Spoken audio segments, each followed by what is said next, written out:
Yes, hello there and good evening. Good evening. Welcome again to our class, the Marriage Classroom. It's always a good time to be together with the students in class and also the online one.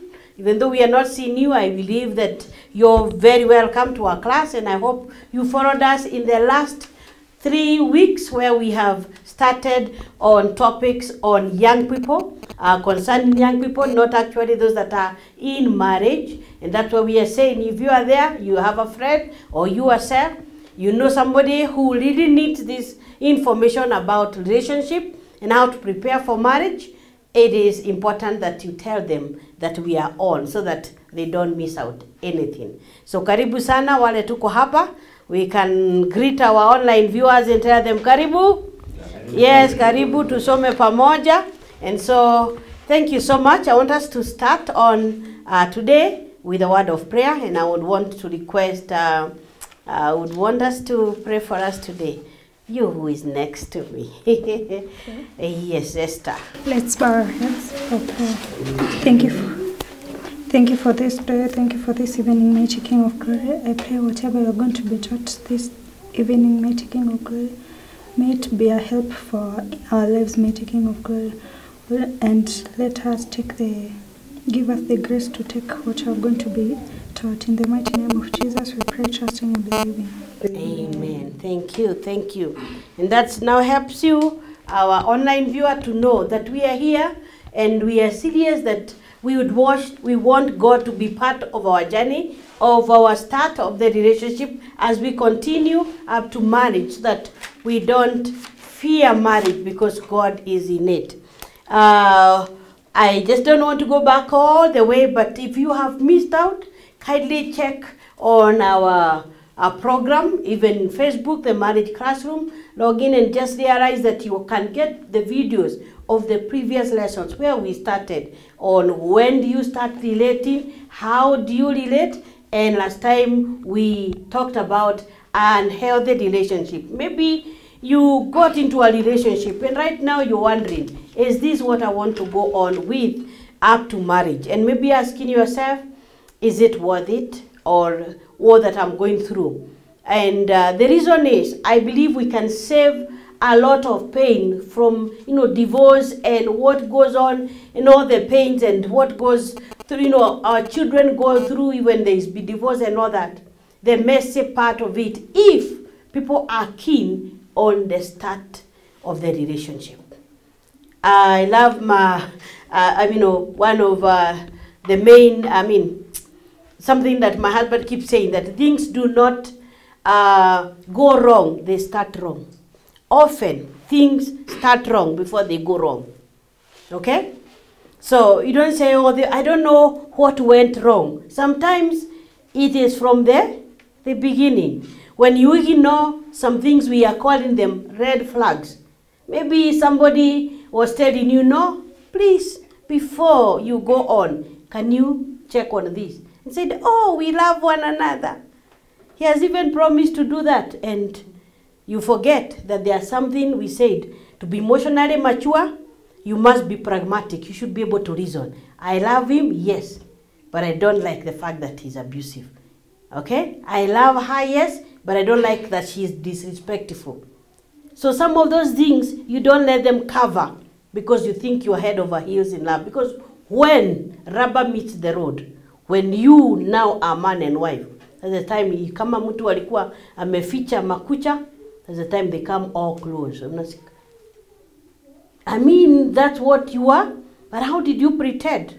You see, the issue was this. I wanted us to get married. You understand? So instead of waiting for that time when it is messy and it becomes bad, we can think about, can we evaluate our relationship? And that's why we are seriously talking about what are those signs you should look for if you are doubting the health of your relationship.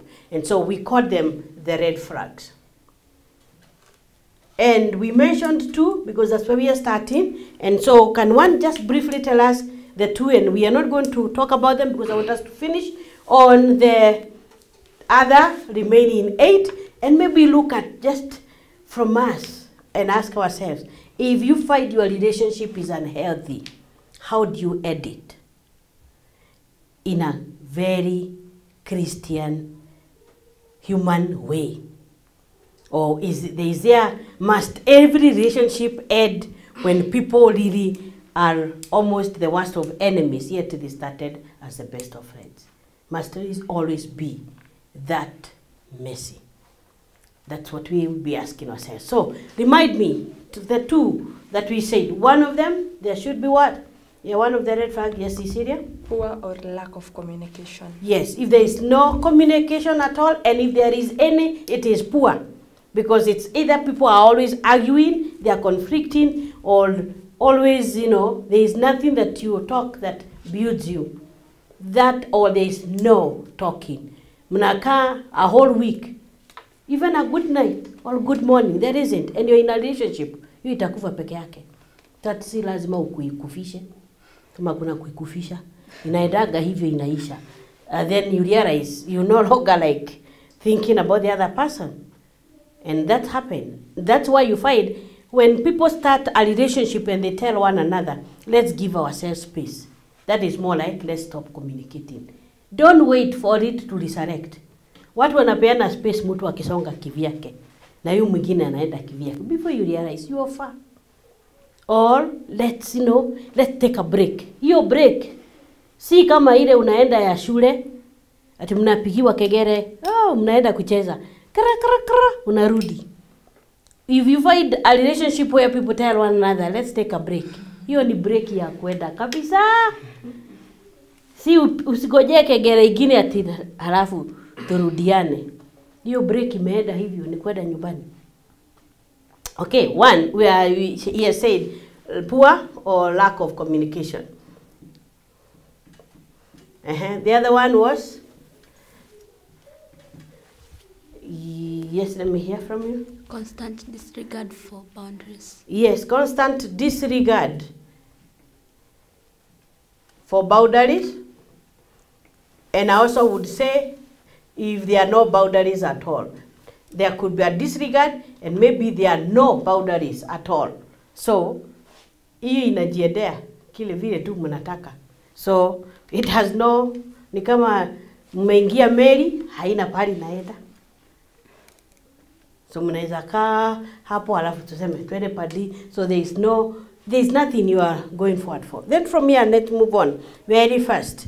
The other one is when there is lack of honesty or trust.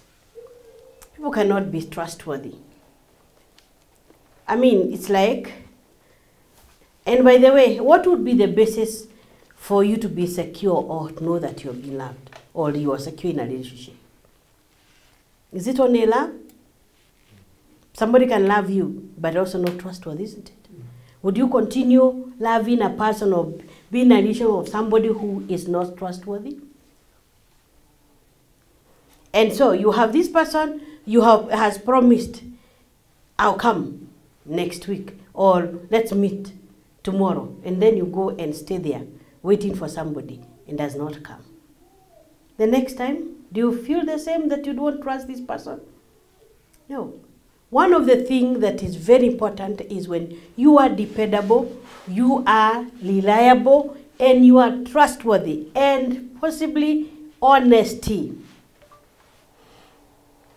A red flag is this: he has never told you that he was in another relationship. You've started a relationship, na anasema hata kuna kitu kama hiyo, and then you discuss, somebody calls you. Si hata to break the other year. You confront, you wachana hiyo, then you realize there is something that is questionable. But I'm not saying when you meet, you say, nilikuwa na so and so, tuliachana. Tukakuwa na so and so, nasema, you must be having a career ya kubreak. Unaweza kuwa na career ya kubreak relationship, so hata hii naona kama itakuwa moja wa hiyo. So, but there is that time when you reach and you realize that if you have realized this is a good relationship, you can say, if I've seen people who ask one another, am I the first person to be in a relationship? No. And why did you end that relationship? Hata sijui. Ukisikia mtu akisema hata sijui, hata wewe utaachwa hata sijui. Hivyo tu ndio unauliza watu watanaachana hivyo. aje hivyo tu, na ukimuuliza kwa nini hakuna. And that is not truthful. You can't say tuliachana hakuna. What is hakuna? Because there could either somebody was not mature. If there was something that you conflicted about, you couldn't understand or you couldn't get, because one of the things is important that we trust one another. So any relationship should be to start on trust. Trust like this. Now, you have said your friend. Who have you told? Who knows about us? And then you realize somebody is not even ready to introduce you to his friends, to his parents, or even we meet. I know, mmekutana na pastor, hutaki kusema, now this is my friend here. And she's called so and so, or he's called so and so. So you realize at the end of it, it's like something is wrong. So if you are fighting, there is a reason, you have question marks about trusting somebody, then that is a red flag. Please, usijazie yeye. I want to say this, trust is earned. Don't keep telling people, you don't trust me? Trust me. I tell people, earn it. If I trust you, Michael, today, and I leave you somewhere, and I find you have messed, or you took something that was not yours, tomorrow, do you think I'll be very comfortable leaving you with something even more precious? No.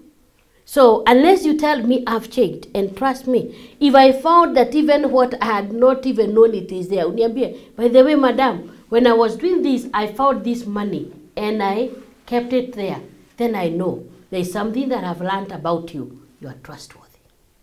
So the next time, even when something is not there, I'll find myself either I'm the one who has misplaced it, it couldn't have been Michael. But what about he had an issue, and then I leave some money, hata kama zimepotea nasema, guy, na Michael alikuwa hapa, hizo zimeenda. Guy, hizo zimeenda. But if you had proved yourself to be trustworthy, that's the end. So trust is earned. So even as we tell people, trust me, let's earn the trust. The same way with the respect. Let's earn the respect from people, because it is never demanded. You can't demand people to trust you once you are not trustworthy. So if there is no trust, then you find there is. Then the fourth one. Anyone would want to tell me a red flag? Maybe if there is consistent disagreements. Yes, constant disagreements, conflicts. You forever disagreeing. It doesn't matter whether you disagree to agree. You say, people will say, we always disagree to agree. I mean, or we agree to disagree, not disagree to agree. The best is to disagree to agree, okay? But if you always agree to disagree, so munamalizana lakini kila mtu amechukua njia mlengo yake.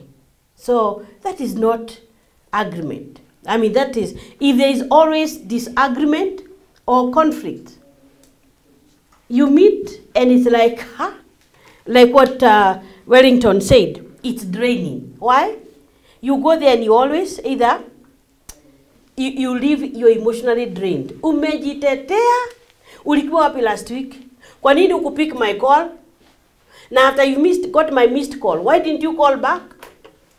And then, oh, your mother is now more important than me. Do you see now where you are put? Always on the defense. At the end of it, in that meeting, what do you feel after you leave? Do you long for another meeting? No, it's draining. Why? Because always some disagreements, there is, and sometimes you can conflict over nothing. If I people will say, gari ya so and so inakaa hivi, hapana, haikaa hivyo. Wewe hujui. You waste a lot of time disagreeing, and if you find people disagreeing on things that do not even matter, na munaenda mpaka unaona watu wanakasirika for something, then you realize there is much more. It is not the color of the car. It has something to also to do with some inner resentment of this person. Some things hata mtu akikwambia hiyo ni yellow, hapana, that is orange. we ujui, unaona hata macho yako haionagi. Then after that we start going now to other issues, even where I come now, almost to character, coming to your personality, then there is something wrong. It is not the color. It is what I feel about you. I feel some resentment or some disappointment with you, and so I am trying just to almost using something to make us disagree. So that one is a red flag. Another one, as you said, yes. Violence. Yes, we have put there no, a red flag. Violence. If there is any use of abuse of violence in a relationship, whether verbally, if you find, you find somebody, you're talking and somebody comes and says, how could you be so stupid? That is already somebody just not using the right language. That is abuse. It could be something that it looked, but you just use using such words, stupid, or even sarcasm, sasa we dear Chief Justice, unajua what the right thing to say, You may disagree and say something, and somebody just uses something like, sasa umekuwa sasa Martha Koome, you are the one who is making the correct judgment. You see? That is sarcasm, and it's already cutting below. You get it, and it cuts you down there. So that is a no-no. It's a red flag. If your relationship ends up every other time after arguments, maybe somebody is either verbally abusive, physical, either somebody has attempted either to be violent with you, and maybe even emotional, where you find yourself, you're told something, you go crying, or you're always sorrowful because somebody is like making you just feel so bad, so the level of self-esteem is so low. That is abuse. And please don't start to continue with that relationship unless you can be helped, and there's something maybe somebody is going through. Like I've seen people who love another person so much, but because of what they have gone through in their life, they don't even know how to be kind. They don't even know how to be considerate. It is just everyone for himself, God for us all, okay? They don't understand why you cry.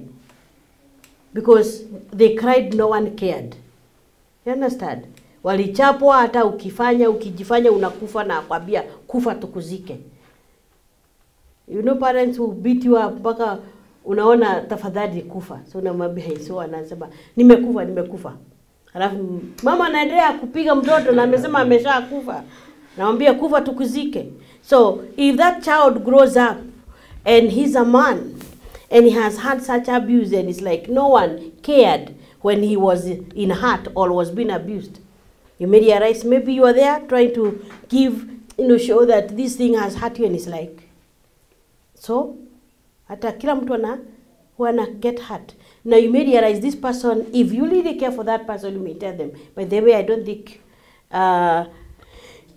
we may need, there was a couple who said, I think my husband may need to see somebody. And as we talked, I realized there was a lot of hurt. And that's why you could not understand. Why can't you? Or even unalia na shidwa, sasa what do I do with your tears? Sasa anakuuliza, sasa ukilia, halafu hiyo mambo imesurika kwa sababu umelia. If sometimes you like that, you realize they're either unemotional, but it could be not their problem. It could be something, they don't intend to do that, but it is like, that's their personality. But they can be helped through counseling, okay? Yeah, that was good. Violence, something else? A red flag? Yes, Wellington? Struggle for power. Yes, if there is that always controlling tendency. Thank you. We call it a controlling tendency. Now, this for power can be what we said last time is one of the three causes or the main symptoms of imbalance. If there is imbalance, why? Because somebody seems to be controlling, want that power, okay? I am the one who has said it. Okay? So it is, can we go and visit my sister? No. Can we go and visit? No, this time we are going to go to my brother. You say, but last time we went and did this. No, I'm the one who's saying, who is? You know, it's like, it's my way or the highway. When you find somebody who has these tendencies, then you may realize it is much more beyond what is expected. I know men should give leadership. Lakini si ile ya tyrannical. Si ile ya kugonga meza, kila mtu aende chini ya meza. Nasikia Bakari. You have the authority, but not intimidation. Not domineering. Okay? The best leadership, like Jesus did, or has shown us, is influence. When you are a good leader, you don't even have to say, ni mimi. Hamujui mimi ni nani? Pengine niwe ujijui. Si tunakujua uko Bakari. Lakini ukisikia mtu ameingia kwake, mtajua mimi ni nani. Ni kwa sababu hajulikani. Okay? You don't go home saying, watajua mimi ni nani. Somehow you have acted in a way, people have doubted whether you are the man of the house. So unakuja ati kusema watajua. I don't think they will do. They can know by the fact that you are a leader by influence. Yes? Okay. Na hizi kesi zenye unakuta msichana anasema I can't submit to any man. Inafaa mtu ana handle aje? Huyo usimwachie kwa sababu hataki mama. I mean, don't force them to marry. If they can't submit to any man, then they don't have to marry. Wanasema what a man can do, a woman can do better. So hata mimi ni kichwa bado. Kama wewe ni kichwa, mimi ni shingo. So you see, those are the contests that I know. Somehow, however much we think they work, they don't. By the way, they are so bad, or they work so bad against the woman to the fact that you find yourself at the end of it. Ni ile nasemanga bio ya mapanya. Even after winning, you are still a rat. You're looking at me, Esther.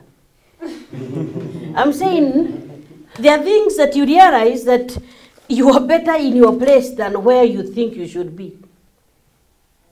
What a man can do is not what a woman can do. Neither what a woman can do is what a man can do. There are things we can do. Kusoma tunaweza soma. So the time we used to talk about physics being a man's subject is no longer. Tunatumianga akili. Na akili huko ndani haina rongi. Nasikia Bakari. So somehow some of these things are doable. But I want to say this, when God designed male and female, there are many things that make us different and they will never make us equal.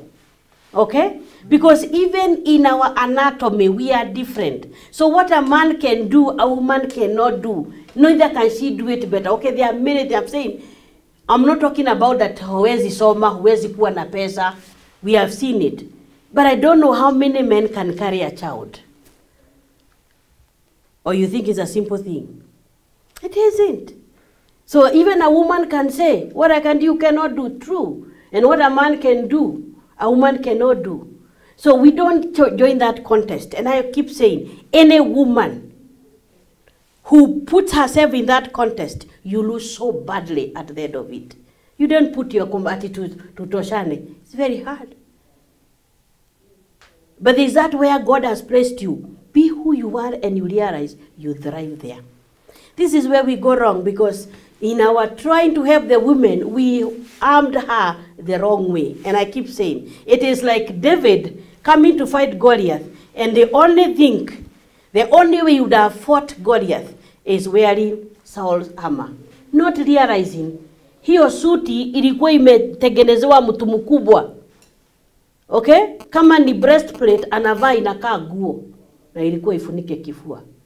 Kama ni kiatu, sure enough, it's like a baby. It's a boy wearing his father's.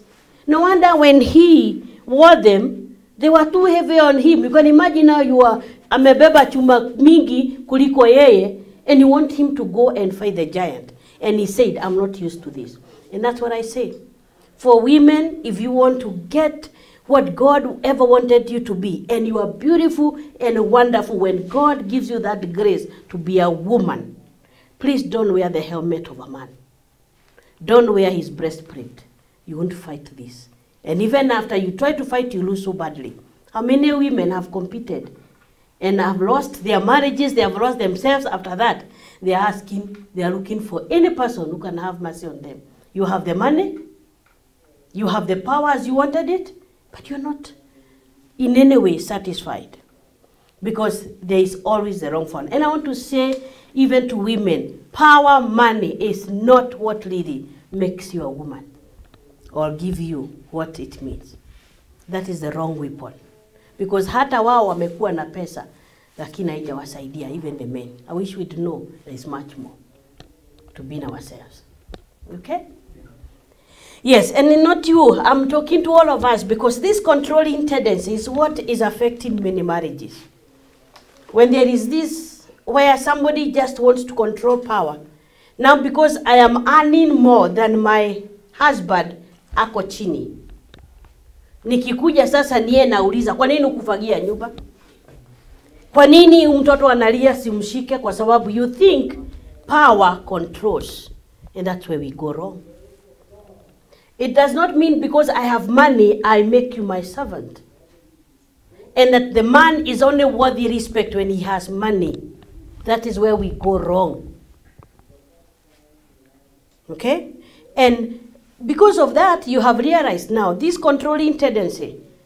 What a man can do, even a woman can do, and even better. Because all that we think is, once you have power, you have money, you have all this, you can control everyone. And not realizing you become even a slave of yourself. So even a man using his money to control the woman, you do it the wrong way.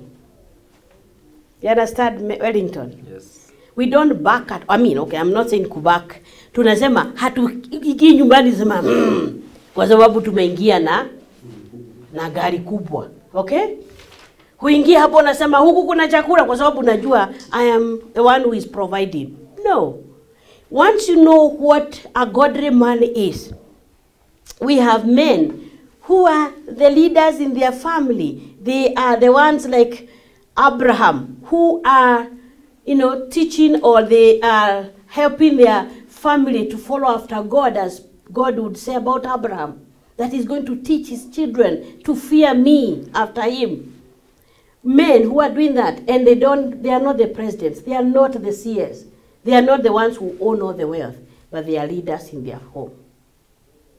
Okay? Leaders is influence. And the best influence, men, is when you do it and they see you do it. Your son finds you praying, he will pray. He finds you reading the Bible, he will read. He finds you respecting the mother, they will respect one another. You will not hear them name calling one another. Kama utaki watoto wao wakiwa wanatukanana, or they are not respecting one another, do that your wife, do that your husband. Your children follow. And that's what I call leadership. And if we were to embrace what God meant by issue of authority, because Christ does not lord over himself, over the church. The Bible says he is the head, isn't it? But what did he do? He loved us, loved the church, that he gave himself for the church. Why? So that they are the beneficiaries of his goodness, other than him saying, you serve me around here, I am the boss. But Jesus shows the example. And I want to say this, men, don't use power or authority to subdue your children and women, or your wife. You realize you miss it. The controlling tendency, whichever way, whether for a woman or for a man, is not the wrong thing. Is the wrong thing, okay? So if this shows itself in a relationship, this is not a healthy one. It's a red flag. Okay. 7. Yes, let me start from here. Not apologetic. Yes, we talk about people who are not ready to see their mistakes. We say, okay, yeah, they're not apologetic. I wanted to use a word which is for all-encompassing. But let me use the word, they do not apologize, or let's say, don't see their mistakes, or they are, let me use the Mr. or Miss Right. That means you have seen no mistake you have done. So there is no use for apologize, eh? Like the way King Julian would say, King Julian of Penguins of Madagascar, and he would say, I don't apologize because apologies are for the weak and those who are wrong. And I'm not weak, neither am I wrong, and he's ever wrong. Okay? But the fact that he's a king, he thinks I'm always right. So I don't apologize because apologies are for the weak and those who are wrong. Anyway, if you find somebody who has always to justify, kwa nini ulisema hivyo? Hata akisema you've not said rightly, hiyo kitu umeniambia imeniuma. Sasa hiyo ni kitu ya kukuumiza. You always like never having done anything wrong. That is a red flag. Maybe another one is where we said that if you have any concern, and this is something I don't want us to ignore. Maybe you have gotten a concern. Let me see whether I can. This one is going to write. That is, you have a caution or concern from a close friend, or what you call a true friend, or maybe a relative, a close relative or a true friend.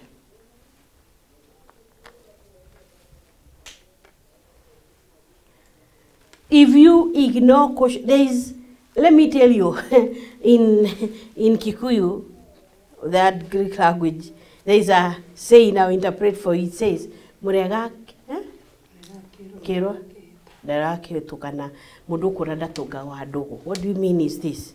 Kama unapotea, ni kama hata ukutani na your friend, huoni your friend.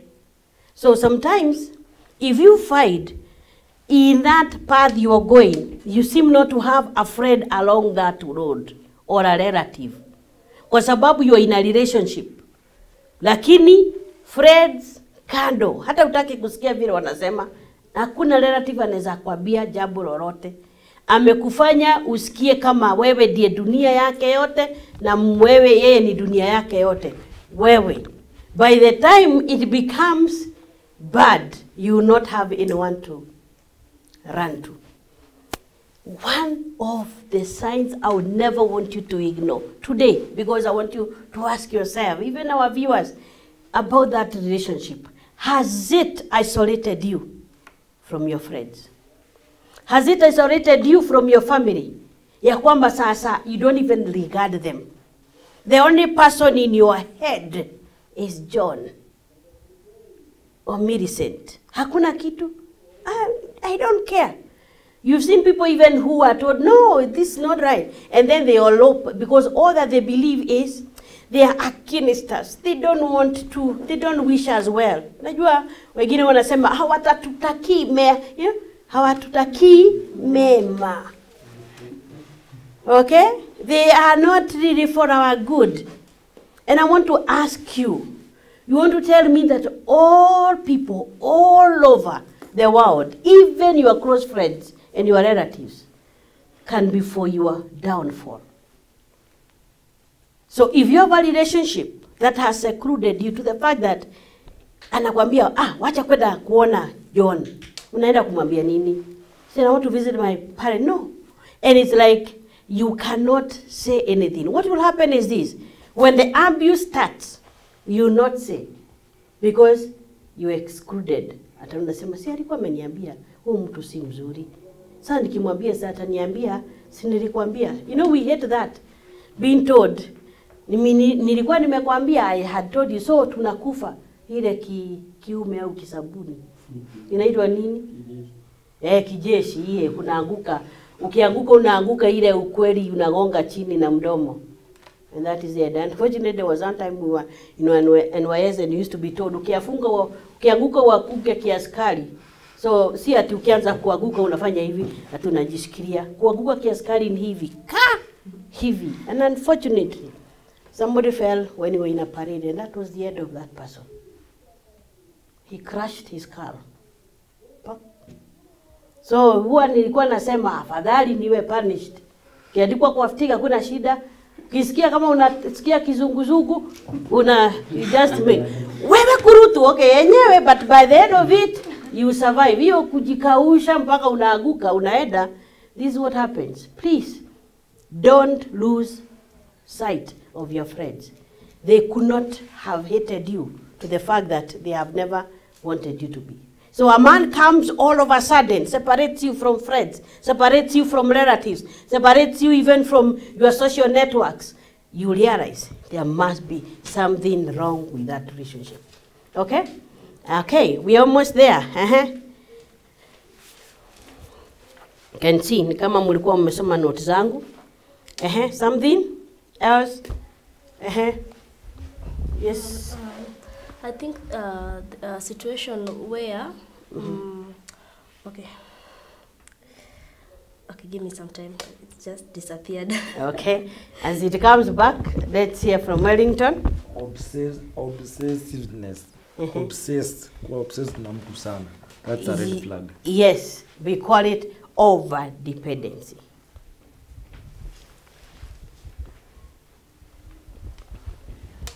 Over dependency is different from controlling.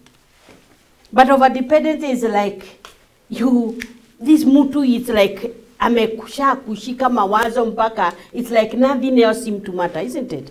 That's what you mean. You are over? So you is somehow different. Okay, tell me. What okay. You mean? Utakuta kama like this week ulikuwa na judgment, kijana wege ataonaliwa msichana. So hiyo issue judge aliroli ilikuwa toxic masculinity, but in the real sense ilikuwa kijana alikuwa obsessed na msichana mpaka hauni mbele sasa. Okay. Ikakuwa like if he can't have you then nobody else can have you. Akamstaba akakufa. So ni obsessiveness. Yes. And it could also be part of this, what I mean, over dependence, to the fact that ile unasema I can't live without you. It's like you are my life. You know, vile unasema, we say jokingly, you are my oxygen.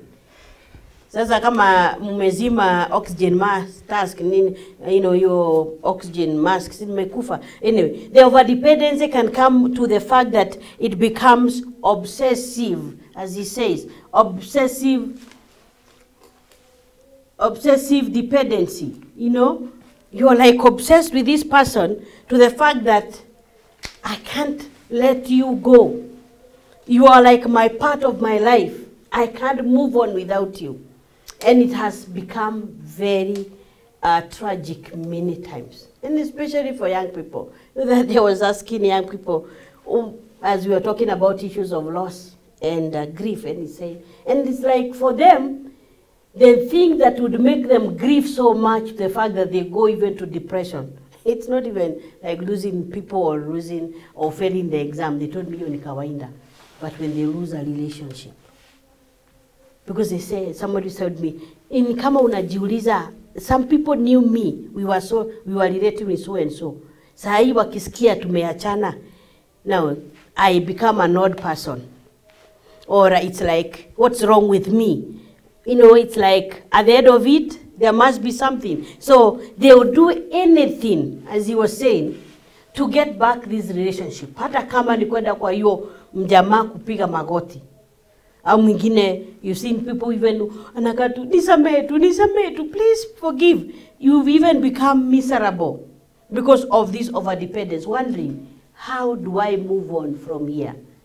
What will I be telling myself? What will people say about me? Because somehow there was something that we didn't see, that overdependence. And let me tell you, if the overdependence now gives the tendency or the, what do you call them? What it shows is where there is jealousy. Or open jealousy, because that's where it becomes even murderous, like he's explaining. Sasa ni kama umeniacha, nikikuona na mtu mwingine nitamuua tu, takuwa. This jealousy now becomes like murderous jealousy. Why? Because there was that overdependence which became obsessive until now. If I can't have you, no one will. And how many cases do we have, even among young people? And I keep saying, ukiachwa achika. It's not so easy as I'm saying it, but it's not just a matter of life and death. I keep saying, mumekutana na huu mtu ukiwa mtu mzima, meno imejaa kwa mdomo. Somehow kuna mtu alikulea mpaka hapo, who loved you and cared for you. Kama alikuwa amekuona, wouldn't you want to listen? You have had friends throughout, even in school. How comes this time umepata mjamaa au msichana and it's like the whole world stops and no one else matters in the whole world except that person? Mukiachana, then that's when you realize this love can become as bad as what the Bible says. It is jealousy is as the grave, unyielding, and can quench, or it can be like the flames of fire. Last one, where we saying that you're not recognized. Lack of recognition. What does that mean? There is no one who seems to know that you're in a relationship, and you don't want anyone to know. You are like a secret thing. Whichever way, whether it is the lady or the man, that shows there is an imbalance. You remember we talked about imbalance?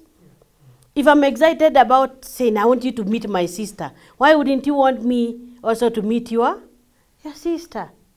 There must be something wrong. Either you are ashamed about me, you don't want to introduce me, or you are fearing like you are not. That's why the Bible says perfect love casts out all fear. Because fear has torment, and whoever loves or whoever fears is not made perfect in love. Why? Because if you are fearing, it's because there's something wrong, isn't it? Yeah? The issue is this: if you're just good friends, then we don't have to continue with the relationship. Because, I mean, let's be friends. I'm talking about a relationship. Relationship is different from friendship, isn't it? We have so many friends, don't we? But we are talking about a relationship. We are talking about people who are serious about that I have opted you, picked you out of the many friends I have. I want to have a more closer relationship with you. So I cannot be able to miss it out so that when I'm telling somebody, we are just close friends. Kwa hivyo anataka kunamwambia aje, kuna nafasi kama ungetaka. See, that is it. That's the message, isn't it? Yeah, I'm not serious with this relationship. We are just friends. But if you tell somebody I'm in a relationship, they realize, okay, you're already taken, isn't it? So hata kama vile mnaongea, anajua wewe, you are already spoken for. But now you can't just say we are just friends. That means tunaweza, you have a chance. There is room for. But it is not. That lack of recognition could also be the fact that that person is not comfortable with you or comfortable in that relationship. Akipata option, a better option, like Safaricom ataenda. Okay? So, another? So let's ask ourselves, if you are in such a relationship, how do you opt out now? What we are saying? You feel it is becoming toxic, or it's going almost becoming toxic, it's unhealthy. I want just to say something brief as we discuss on it. Because if it is not healthy, unless we are ready to take it to the road of health, okay? Kama tunataka iwe healthy, we will put all that needs to be done. We come down, we come and sit down and agree. We are not communicating well. Can we improve? Okay? If I'm the one who is always calling and you are not calling, I feel like I'm the one who is so interested in this relationship. Na kwa sababu sitaki kufika pale nichoke, then I don't think either we improve on it or we just decide to let it die. That is another simple way of saying, I don't want us to push this cat any further, because moja atachoka halafu inampidukia. So, if we are not ready to take the road to health, then let's agree that this, how it started, it can also end. Na si lazima watu wapigane, wachapane, watusiane, sijui, they threaten, they can sit just the way they sat the first day. Maybe you had a coffee or you are taking coffee and you talked the same way you can say. You can ask us ourselves, you can ask what is the direction of our relationship now? Are we where we started? Are we becoming better, or is it really affecting us? But then you may reach a place where somebody is not reasonable, and you are the one, as you're saying, like Wellington was saying, if it has become that over-dependent. Now, such a person, you may even try to reason and then becomes even violent. What that you say is, you can decide to use diplomacy where that person may need to be informed and be, by the way it has been, I don't think I want to continue in this relationship. Hata akikwambia, you must. No, you say, no, it's not possible for now. Let's do this, let's give ourselves time. It is also sometimes good to use that word, let's give ourselves time. Na akikuuliza, is time not enough, mwambie, yangu haijatosha. How much time do you want? You can keep extending it. Na mtu anachoka na jiedea. You can use the word, let's give us one another space. There are two things you can use. Let's give one another space. Ni kwamba if there is overdependence, ni kama umekuja sana. Keep your distance kidogo. Then from there you get time to see whether you can recover yourself. In case there is issue of whether there has been emotional abuse, in case where you have been put down, mpaka self-esteem yako imeenda chini, once you're given space, there is a way to realize how far I have come from. Okay? So space and time is very important. When you tell somebody, let's give ourselves a break. Let's see whether this is what we want in life. Okay? And let's not be like we are forcing one another. But and I want to say this, if you find you want to opt out, it is all right. No one should force you to be in a relationship. I hope you realize that, and I've said so. Okay? You don't have to be forced. If it is making you worse, it's making you cry, you're feeling like you're even compromising, it's making you even like miss out most important things like even Bible studies or prayers or anything, because it's like you have to make time for this relationship that seems to be draining, as he says. Nothing seems to be adding. Badala ya tank kuwa full, inakaa iko drained kila wakati na hakuna kitu inaongezeka. This is the time to say, you put it to a stop and say, let's give ourselves space. Maybe tujaze tank kabla tujachota maji ingine, because it's not good for any one of us. Okay? Yeah. But what does that mean? People must sit down and either talk. Okay? If people are far, you can write an SMS or just declare yourself. But very important, if it is you who has opted out, it has nothing to do with the other person. Don't tell them, you are so unreasonable, you are so controlling. It is you who felt like you are feeling controlled. So you say, I feel like I am not, I don't want always to keep defending myself. Or I'm feeling like I'm not myself. Akikuliza, what do you mean by myself? You say, there are some things I really loved doing or I appreciated and I wanted to do in my life, but I'm realizing somehow it's like I'm not comfortable doing them when we are together with you. That is enough. You've loved to read the Bible and it's like, hey, kila saa Biblia, Biblia, Biblia. Halafu mpaka unajificha kusoma Biblia mkiwa pamoja. Now you just tell him, there are some things that have always been part of my life, and this has been me, and I'm finding myself making an excuse or uncomfortable doing it when we are with you. So I think I need to understand myself better for now. Give me some time. Na hiyo ukipewa time, ukiona kama hayafaa, kama ni kwenda, we say, thioge thiaga. Na ufueria, kwenda kuishia, kufueria ni kusema wago. So, kama ni hivyo, kwa sababu saa hiyo, you may need to learn ile ya Murife.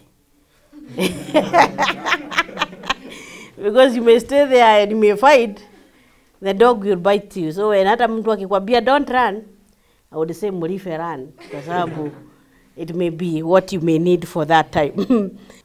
I want to say the other thing is this.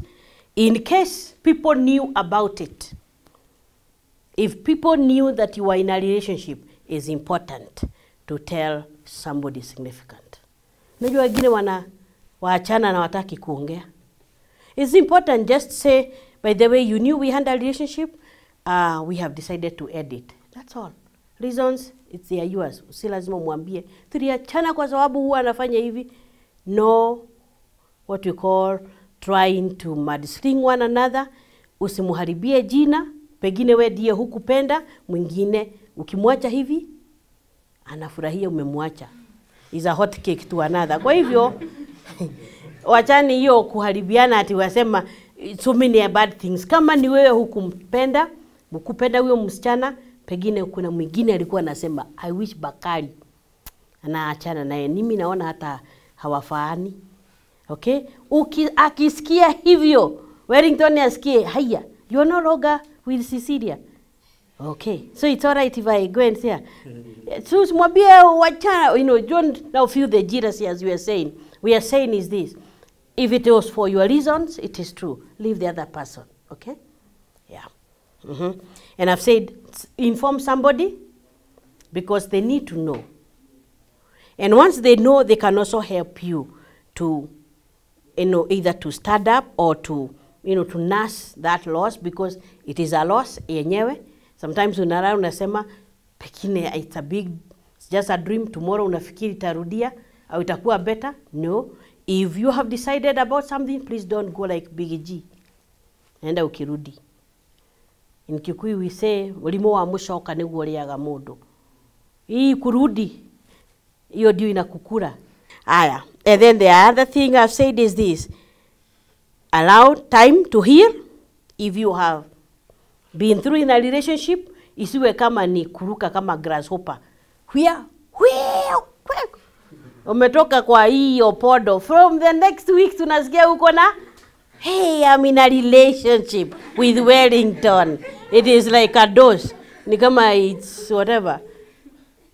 Because that shows there was a dependency. And if there's dependency, that's like an addiction. By the way, there are people who are addicted to relationship. Today, ametoka hii. Within a week, oh, wow, I'm in a relationship. And they feel so bad, but they don't heal.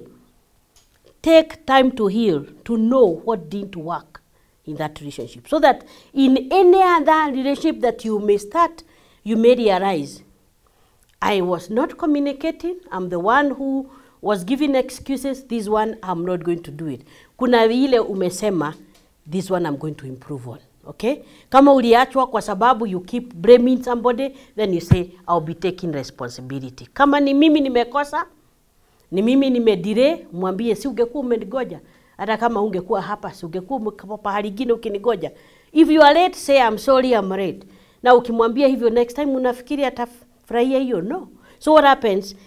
Learn from what didn't work.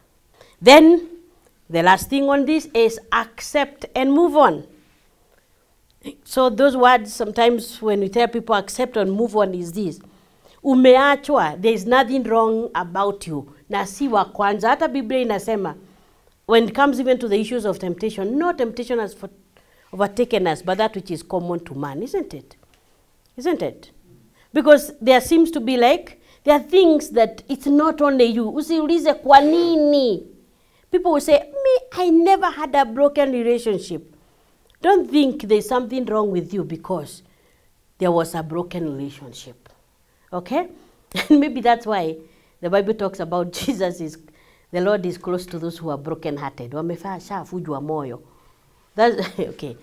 Now that's the time to ask the Lord, please heal my broken heart. Halafu ikifujwa na if isanywe pamoja, heals the broken-hearted. I mean, that is the time now to move on, isn't it? You don't keep nursing a broken heart. Ati me, I don't want another relationship. Najua ingine ilivuja ya moyo. So unakaa with a broken heart always.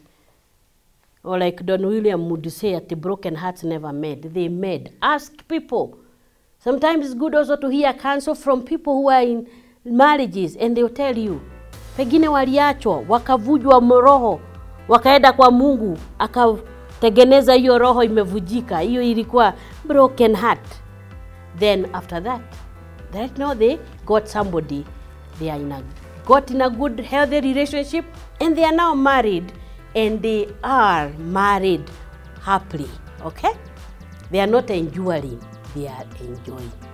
Thank you so much. God bless you and good evening. To get the notes of today's lesson, visit www.mbcimedia.com/TMC. Catch the repeat of the marriage classroom every Tuesday at 10 p.m.